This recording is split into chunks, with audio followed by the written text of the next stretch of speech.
This is John Watts, and today I want to speak about the first critical mistake that we see Alabama consumers make in an ejectment lawsuit in Alabama.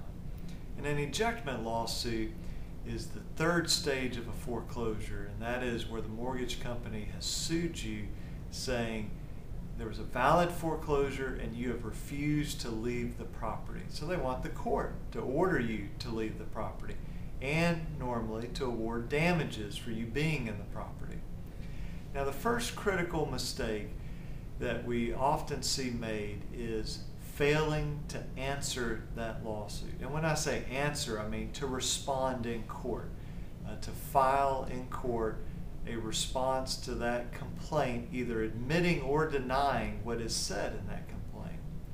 And when we don't do that, the statistics are anywhere between 70 to 90% of people in Alabama do not respond to the lawsuit. When we do that, then the plaintiff, the mortgage company, will move for what's called a default judgment, which is saying to the court, we sued this person, they did not respond, they defaulted, so it must be true what we are alleging. And normally the court will enter that. And so sort of take a step back and go, why don't people respond? Well, there are a number of reasons, but the one that I want to focus on is so often when things are getting tough and start getting behind, and then there's a foreclosure sale, and then it actually happens, that sometimes people just kind of tune that out and say, well, there's no way this can really be happening. I can't really be losing my home. And then they get the lawsuit and they go, that can't be happening. I just refuse to believe this is happening. And so they do nothing.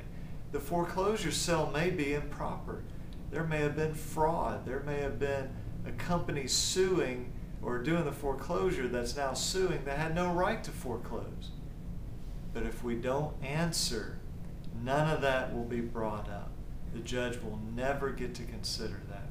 So this is the first critical mistake that we so often see is made by Alabama consumers, and that is failing to answer the lawsuit.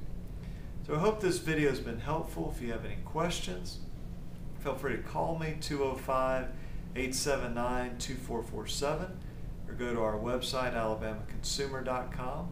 We also have a book that's available for Alabama consumers that discusses the 5 critical mistakes that we so often see that are made in an ejectment lawsuit. So we hope this has been helpful to you, and we look forward to talking with you in the next video about the second most critical mistake that we see. Thank you very much.